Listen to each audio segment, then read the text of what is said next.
యెషయా గ్రంథం 22వ అధ్యాయం. ఇక్కడ షెబ్నా అనే ఒక వ్యక్తిని చూస్తున్నాం. అతను విచారణకర్త అంటే మేనేజర్ అన్నమాట, ఓవర్సియర్ అంటే గృహ నిర్వాహకుడు. మొత్తం సొత్తులు సొమ్ములు అతని చేతుల్లో ఉంటాయి. ఈ రోజుల్లో చెప్పాలంటే ఫైనాన్స్ ట్రెషరర్ అని పెడతారు చూసారా, అలా కోశాధికారి అన్నమాట. ఇంకొక అతన్ని మనం చూస్తున్నాం, ఆయన పేరు ఎల్యాకీము కంటే ఎల్యాకీము యొక్క తండ్రి హిల్కియా కుమారుడగో ఎల్యాకీము. మనందరం మన కుమారులను ప్రేమిస్తాం. ప్రేమిస్తారా? ప్రేమించరా? మనకంటే ఉన్నత స్థాయిలో మన బిడ్డలు ఉండాలని ఆశిస్తాం కదా. అసలు మీలో కొంతమంది బతికేదే దాని కొరకు కదండి. కొంతమంది డబ్బు సంపాదించేదే మీకోసమా, మీ పిల్లల కోసమా? పిల్లల కోసం. మంచి భవిష్యత్తు మా బిడ్డలకి ఇవ్వాలి. నేను ఎలాగ చదువుకోలేదు, కనీసం మా బిడ్డల్ని చదివించాలి. మా బిడ్డలు కొంతమందికి అయితే పుట్టేటప్పటికి మా బిడ్డలకి మంచి ఉయ్యాలు ఉండాలి, మంచి టాయ్స్ ఉండాలి. మా బిడ్డ కాలేజీకి వెళ్ళేటప్పటికి వాడికి ఒక బైకు కొనిపెట్టాలి అని రాడా తిప్పలు పడి బిడ్డలు పుట్టిన తర్వాత దేవుని మీద ఉన్న ప్రేమ ఏమవుతుంది? బిడ్డల మీదకి వెళ్ళిపోతుంది. బిడ్డలను సంతోషపెడటానికి ఏమవుతుంది? లోకంలోకి వెళ్ళిపోతుంది. కానీ ఇక్కడ హిల్కియా కుమారుని దేవుడు అంతగా ఆశీర్వదించాడు.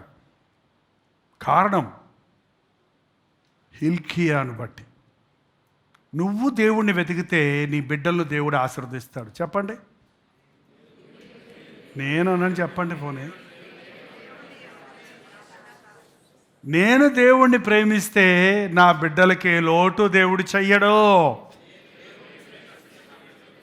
నేను ప్రేమిస్తే నా పిల్ల తరాలను కూడా దేవుడు నేను ఆస్తులు వారి కోసం కూర్చిపెట్టే అవసరం లేదు.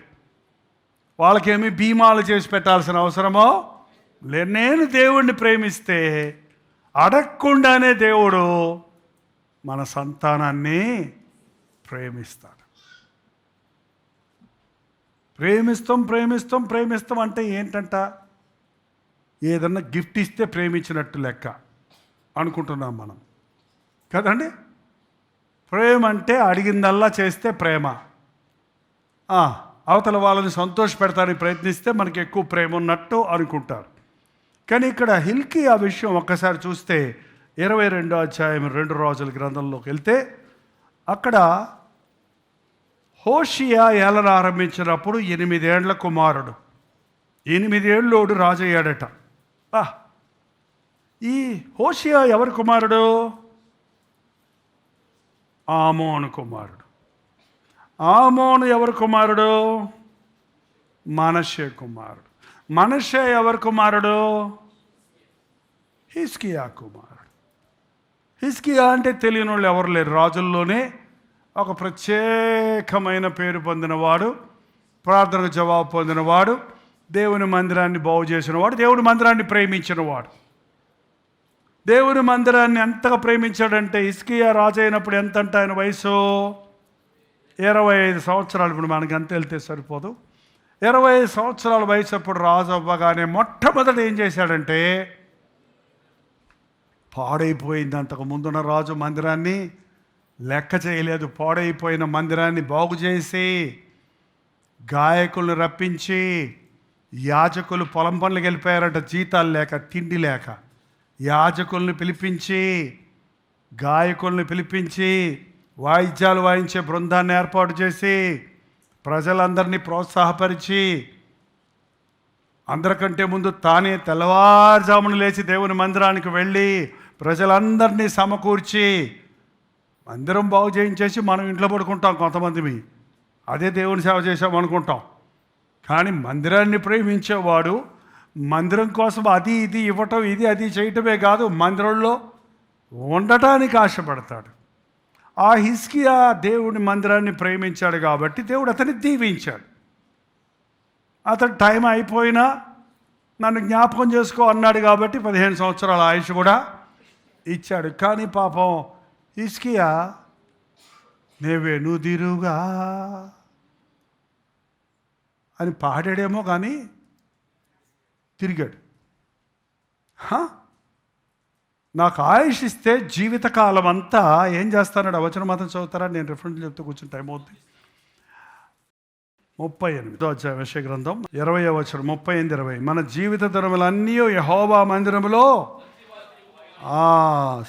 సజీవులే కదా నాయన అని ముందు చదవండి. పాతాళంలో నీకు స్తుతి కలగదు. మరి జీవిత దినాలన్నీ బతికిన 15 సంవత్సరాల ఆయుష్ ఇచ్చాడు కదా, వచ్చి దేవుని మందిరంలో వాయిద్యాలు వాయించాడా, పాటలు పాడాడా, లేక అక్కడ మందిరంలోకి వచ్చి ఆరాధించుకున్నాడా అని చూస్తే, బతికి బయటపడ్డాక బాధలు తీరిపోయాక చచ్చిపోతాడురా బాబు ఈ రాజు అనుకున్న వారందరూ బాగుపడడం చూసి చుట్టుపక్కల విరోధులందరూ సమాధాన పడటానికి వస్తే సాక్ష్యం చెప్పి పంపడానికి బదులు తన గొప్పలు చెప్పుకొని పంపించాడు. మన గొప్పలు చెప్పుకునే వాళ్ళం యేసుప్రభుని ప్రేమించే వాళ్ళం కాదండి. యేసుప్రభుని ప్రేమించే వాళ్ళు ఏం చెప్తారు? ఆయన గొప్పతనాన్ని చెప్తారు. యేసుప్రభుని ప్రేమించేవారు ఆయన ఎంత గొప్పవాడో చెబుతాడు. కానీ మన గొప్పలు చెప్పుకుంటాం, మళ్ళీ అది గొప్ప అనుకోవటం చాలా అజ్ఞానమైన విషయం. యోహాను యేసయ్యను బాప్తిసమిచ్చే యోహాను యేసుప్రభుని ప్రేమించాడు. అందరూ యోహాన్ని ఘనపరుస్తున్నారు, అందరూ అదిరిపోయారు ఆయన ప్రసంగాలు విని, ఆయన సంగతి విని. అబ్బా నీవేనా మెస్సయ్యవి అని అడిగితే, నేను కాదురా నాయన. మరి ఏలియావా? కాదు బాబు. మరి ఎవరయ్యా నీవు? ఎవరివే? నేను ఒట్టి శబ్దాన్ని, నా వెనక వచ్చేవాడు నాకంటే ఆయన హెచ్చవలసి ఉన్నది. ఈ మాట మనం నేర్చుకోవాలండి. దేవుడిని ప్రేమించేవారు ఎప్పుడు కూడా దేవుడిని హెచ్చిస్తారు, వారిని తగ్గించుకుంటారు. నేనేమై ఉన్నాను అది కేవలము దేవుని కృప వల్ల ఉన్నాను అన్నాడు. సింపుల్గా చెప్పేశాడు పౌలు. మనం ఒక స్థాయి వచ్చేటప్పటికి దేవుని కార్యాలు అలవాటైపోతాయండి ఇక్కడ. అందుకని అతని కుమారుడు మనష్షే, అతని కుమారుడు ఆమోను దేవుడికి ఇష్టలుగా నడుచుకోవాలి. అంతేకాదు శత్రువుల్ని ఓడిపోయారు. అతని కుమారుడైన హోషేయ వచ్చేటప్పటికి అతనికి తండ్రి తాత చేసిన పని చేశాడు. హోషేయ అల్లరి ఆరంభించినప్పుడు 8 ఏండ్ల వాడై 31 సంవత్సరాలు ఏలాడు. అతని తల్లి బొస్కతు ఊరివాడగు అదాయాకు కుమార్తె అయిన ఎదీదా.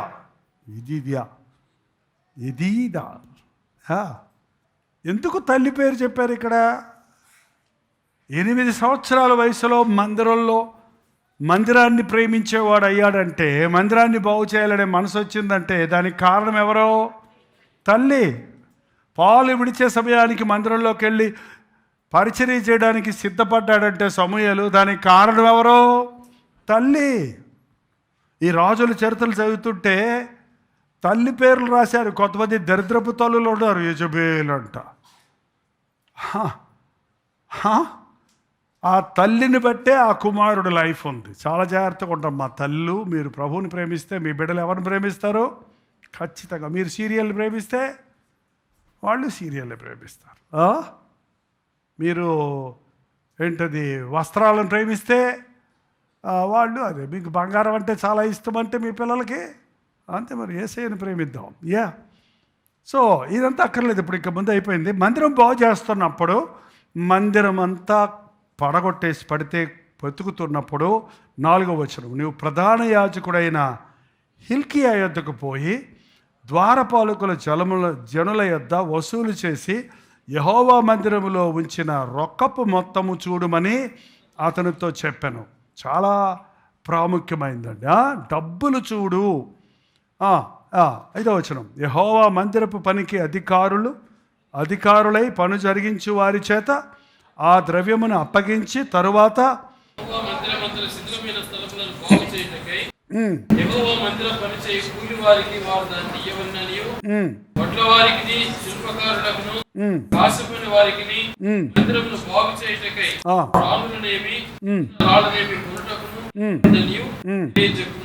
మళ్ళీ ఆయనకేం చెప్పాడంటే, ప్రధాన యాజకుడు ఆయన, కానీ ఆయనకేం చెప్పారంటే ఆ డబ్బులన్నీ వసూలు చేసి అన్ని పనులు జరిగేటట్టుగా, అన్ని రకాల పనులు, శిల్పకారులకి, వడ్ల వాళ్ళకి, మందిర పనులు చేసేవారికి, రాణులకు నరికే వాళ్ళకి, రాళ్ళు చెక్కే వాళ్ళకి, కార్పెంటర్స్కి, ఎలక్ట్రీషియన్స్కి ఉంటాయి కదండి, చాలా పనులు ఉంటాయి కదా. భద్రంగా కట్టుతో అందరూ బాగు చేయాలన్నప్పుడు అందరికీ ఆ డబ్బు పంచిపెట్టు అని చెప్పారు. ఓ మాట చాలా నచ్చింది నాకు, 7వ వచనం, ఆ అధికారులు నమ్మకస్తులని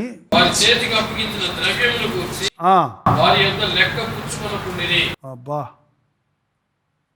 మీకు డబ్బులు ఇచ్చి లెక్క అడగకపోతే కరెక్ట్గా ఖర్చు పెడతారా? ఆ స్థాయికి వచ్చినప్పుడు మనం ధన్యులమవుతామండి. పాస్టర్ గారులు కొన్ని చోట్ల దశంభాగాలు వేశారా అని అడుగుతుంటాడు. అందుకు భయపడి వేస్తుంటారు కొంతమంది, అందరిలో పరువు పోద్దని. ఏంటంటే నమ్మకస్తులైన వాడు, ప్రభువుని ప్రేమించేవాడు డబ్బు విషయంలో నమ్మకంగా ఉంటాడండి. అరే, దేవుని డబ్బులో కూడా కమిషన్లు కొట్టేవాళ్ళు ఉన్నారండి. బాగా దేవుని డబ్బును కూడా మిస్యూజ్ చేసేవాళ్ళు ఉన్నారు. మనం నిడదవోళ్ళు 3 రోజులు యూత్ క్యాంప్ పెట్టేవాళ్ళం. ఒక క్యాంప్ మొత్తం అక్కడే ఉంటారు, 100 మంది 200 మంది అక్కడే ఉండి, అక్కడే తిని, అక్కడే బాయ్స్కి వేరు గర్ల్స్కి వేరు ఉంటుంది. పెద్ద కాంపౌండ్ అది, చాలా చక్కటి కాన్ఫరెన్స్ సెంటర్ అది. సో అలాంటి పెట్టాలని ఆశగా ఉంది మళ్ళీ నాకు. అప్పుడు చాలా బ్రదర్స్ కొంతమంది ముందుకు వచ్చి, సాధారణంగా మన మినిస్ట్రీ ఎక్కడ జరిగినా మనకి బిల్లులు తీసుకెళ్ళి ఎవరికన్నా అప్పచెప్పితే ఎవరో కట్టేవాళ్ళు లేరు. మన పరిచర్యను మనమే పోషించుకుంటున్నాం. మనం ఏదన్నా అనుకుంటే మనమే నలుగురం తోచింది లేక దేవుడు ప్రేరేపించింది ఇచ్చి ఆ పని ప్రారంభిస్తున్నాం. అది పరిపూర్ణంగా సరిపోతుంది. ఇప్పుడు కూడా ఇప్పటివరకు అదే జరిగింది. తర్వాత ఉజ్జీవ సభలు పెట్టినప్పుడు కూడా ఏదో ఒక 1,00,000, 50,000, 70,000 ఉంటాయి, తీసుకెళ్ళి అడ్వాన్సులు కట్టేవాళ్ళం. మీటింగ్ అయ్యేటప్పటికి, మీటింగ్ అయిన చివరి రోజున అన్ని బిల్లులు కట్టేసి more than 10 lakhs అయ్యేది ఒక్కొక్క మీటింగ్కి. ఎక్కడి నుంచి వచ్చాయి? అక్కడ మీటింగ్ జరుగుతుండగానే ప్రేరేపించబడిన వారు తెచ్చిన కానుకలు ఏ రోజు ఆ రోజు లెక్కబెట్టి ఏ బిల్లులు ఆ బిల్లులు కట్టుకుంటూ మొత్తం ఖచ్చితంగా లాస్ట్ డే ఆఫరింగ్తో లాస్ట్ డే బిల్లులన్నీ కట్టేసి చేతులు తెలుపుకొని, వచ్చిన వాళ్ళకి మీకు ఏమైనా డబ్బులు ఇచ్చారా? ఎవరు బస్ ఫేర్లు పెట్టుకొని, ఎవరు ట్రైన్ ఫేర్లు పెట్టుకొని వాళ్ళు వచ్చేవారు. చెన్నై నుంచి 200 మంది పైన. భోజనాలు తర్వాత అలవాటైంది. భోజనాలు ఎవరు డబ్బులు పెట్టేవాళ్ళు భోజనాలు కొనుక్కునేవారు. ఆ క్యాంపులో అలాగా వీళ్ళందరూ డబ్బులు పోగు చేసి పెద్ద లిస్టు తయారు చేసి, కొంతమంది యవనస్తులు, అన్న లెక్కలు చెప్పాలన్న మీకు అన్నాడు. అంటే నీ వాక్యం చూపించాను. నమ్మకస్తులైన వాళ్ళని లెక్కలు అడగక్కర్లేదయ్యా, మీకు మనసాక్షి ఉంది కదా, నాకేమి లెక్కలు అక్కర్లా, మీరే చెప్పండి ఏమైంది, మిగిలిందా, ఏమైనా తక్కువైందా చెప్పండి, నేనేమైనా ఇవ్వాలా అని చెప్పండి. అంతే, ఇదిగో ఇంత ఎక్సెస్ వచ్చిందని చిన్న అమౌంట్ తిరిగి ఇచ్చాను. రెండోసారి పెట్టాం, మూడోసారి పెట్టాం, నాలుగోసారి పెట్టాం, ఐదోసారి పెట్టాం. మనుషులు పెరుగుతున్నారు, రాబడి పెరుగుతుంది, కానుకలు ఎక్కువ వస్తున్నాయి, భోజనాలు తక్కువ అవుతున్నాయి. నాకు అనుమానం వచ్చింది. లెక్కలు చెప్పండి అన్న. ఏంటది? మీరు వద్దన్నారు కదండి, మా దగ్గర లెక్కలు లేవు అంటున్నాడు.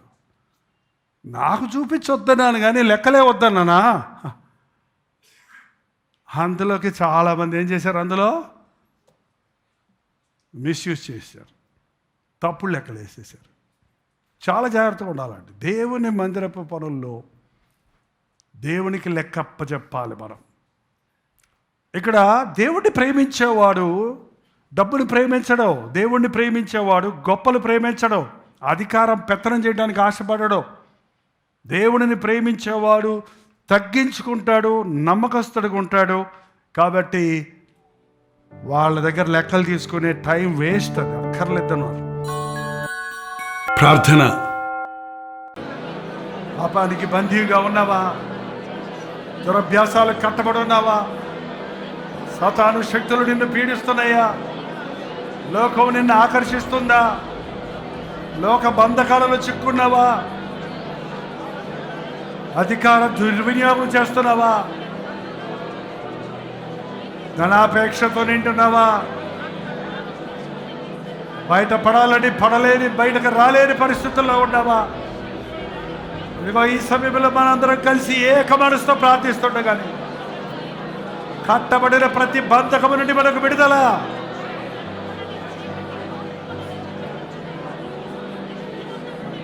నేను మానలేను, నేను చెయ్యలేను, నా చేత కాదు,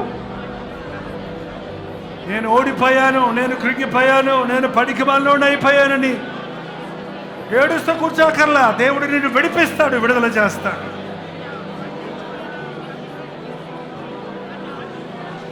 గర్విష్ఠుల గర్వాన్ని అణుస్తాడు. నిన్ను బాధ పెట్టేవారు నీకంటే బలవంతులైనా, నిన్ను బాధ పెట్టేవారు సాతాను పక్షములో ఉన్నవారైనా, ప్రభు తన కార్యాన్ని జరిగించినప్పుడు నీ శత్రువు లేదోడ నిన్ను హెచ్చిస్తాడు. నీవెదురు చూడని స్థాయికి నిన్ను ఆశీర్వదిస్తాడు యేసయ్య. ఆయన్ని ప్రేమిద్దాం, ఆయన్నే ప్రేమిద్దామని. పరిశుద్ధుడా, ప్రేమగల తండ్రి, ఒక్కసారి మమ్మల్ని చూడు నాయన. ఇంతమంది నీ నామంలో కూడి వచ్చి ఏకీభవించి ప్రార్థిస్తే ఎన్ని అద్భుతాలు జరుగుతాయో మేము కన్నులారా చూసినట్లుగా భారమైన ప్రార్థనాత్మను మాకు దయచేయ్యా. నమ్మకస్తులుగా మమ్మల్ని చేయి నాయన, దీనులుగా మమ్మల్ని చేయి ప్రభువా. నీవు హెచ్చించే వరకు తగ్గించుకోవడానికి సహాయం చేయి. నువ్వు హెచ్చించిన తర్వాత కూడా నీకు ఇష్టలుగా ఉండటకు సహాయం చేయి. వ్యక్తులను మేము ముందు పెట్టినప్పుడు నీవు హెచ్చిస్తే ఈ అగుడు తగ్గించలేడయ్యా. మమ్మల్ని మేము హెచ్చించుకుంటే ఎందుకో పనికిరాము. ఈ పాదాల చెంత చేరుతున్నామయ్యా. ప్రార్థన నెక్కి మాకిచ్చావు తండ్రి. పరలోకమును పంపించుటకు మనుషులను సువార్త సత్యాన్ని మాకు ఇచ్చావయ్యా. పాతాళములో పడకుండా కాపాడుటకు ప్రార్థన విజ్ఞాపనలే తాళపు చెవి మాకు ఇచ్చావయ్యా. ప్రార్థన ప్రార్థన ప్రార్థన మాకు నేర్పించు నాయన. ఉపవాస ప్రార్థన యొక్క ప్రాముఖ్యతకు సహాయం చేయి.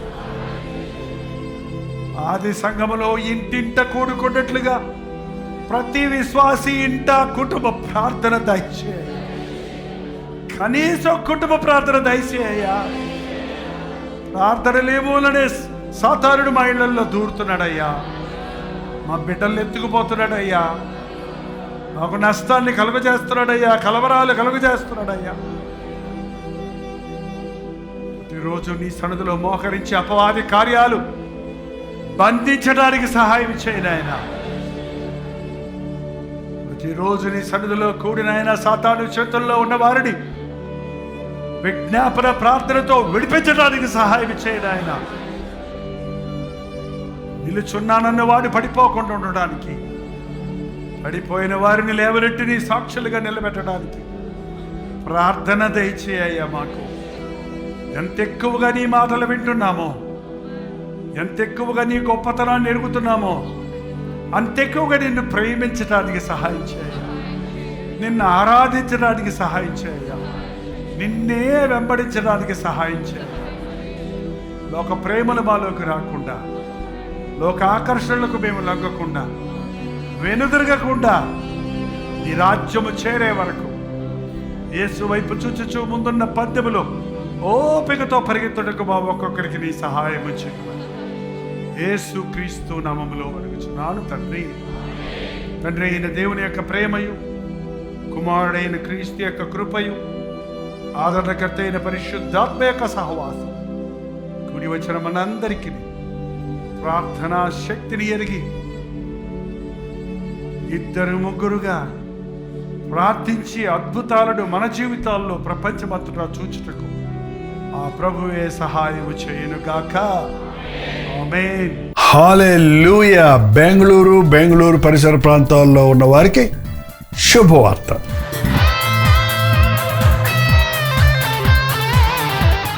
ప్రభు చిత్తమైతే బెంగళూరులో మే నెల 28వ తారీఖున ఒక ప్రత్యేకమైన 1 డే గెట్ టుగెదర్ను మీ కొరకు ఏర్పాటు చేస్తున్నాం. మధ్యాహ్నం 2 గంటల నుంచి 5 గంటల వరకు, 6 గంటల నుంచి 9 గంటల వరకు జరిగే ఈ 2 సెషన్స్లో పాల్గొని దైవాశీర్వాదాలు పొందండి. బెంగళూరు నుంచే కాకుండా చుట్టుపక్కల ఉన్న అనేక ప్రాంతాల నుండి, అటు ఆంధ్ర నుండి, ఇటు రాయలసీమ నుండి మీలో అనేకులు ప్రతిసారి గెట్ టుగెదర్కి వస్తున్నారు. ప్రభు మీకు చేసిన మేళ్లను గురించి చెప్తున్నారు. మీ భారాలు పంచుకొని మీ కొరకు వ్యక్తిగతంగా ప్రార్థించడానికి, మిమ్మల్ని ముఖాముఖిగా చూడటానికి అవకాశం కలిగజేస్తున్నారు. సోషల్ మీడియా ద్వారా, టెలివిజన్ ద్వారా వాక్యం మీద మేలు పొందుతున్న మిమ్మల్ని ముఖాముఖిగా చూడాలని, ఆధ్యాత్మికంగా బలపరచాలని బెంగళూరు వస్తున్నాం. ఈ 1 డే గెట్ టుగెదర్ దేవుని సన్నిధిలో మనం గడుపునట్లుగా, దేవుని ఆత్మ కార్యాలు చూచినట్లుగా, ఆయన సందేశాన్ని విని ఆనందించినట్లుగా రండి, పాల్గొనండి. మరి ముఖ్యంగా ప్రార్థించండి. మీ స్నేహితులకి, బంధువులకి అందరికి కూడా తెలియచేయండి. ఈసారి చిరునామా మారింది, గమనించండి. Jesus Calls prayer tower, Netaji road, Frazer Town, near cantonment railway station, Bengaluru. ఇంకా విషయమై వివరాలు కావాలంటే QR కోడ్ స్కాన్ చేసుకోండి, లేక 8939393939 నెంబర్కి మీరు కాల్ చేయండి. తప్పకొస్తారు కదా. మీ స్నేహితుల్ని, బంధువుల్ని అందరినీ పిలుచుకోండి. మీ కొరకు ప్రత్యేకంగా ప్రార్థన చేయడానికి, దేవుని వాక్యంతో మిమ్మల్ని బలపరచుటకు మేము ఆశిస్తున్నాం. రండి, పాల్గొనండి, దైవాశీర్వాదాలు పొందండి.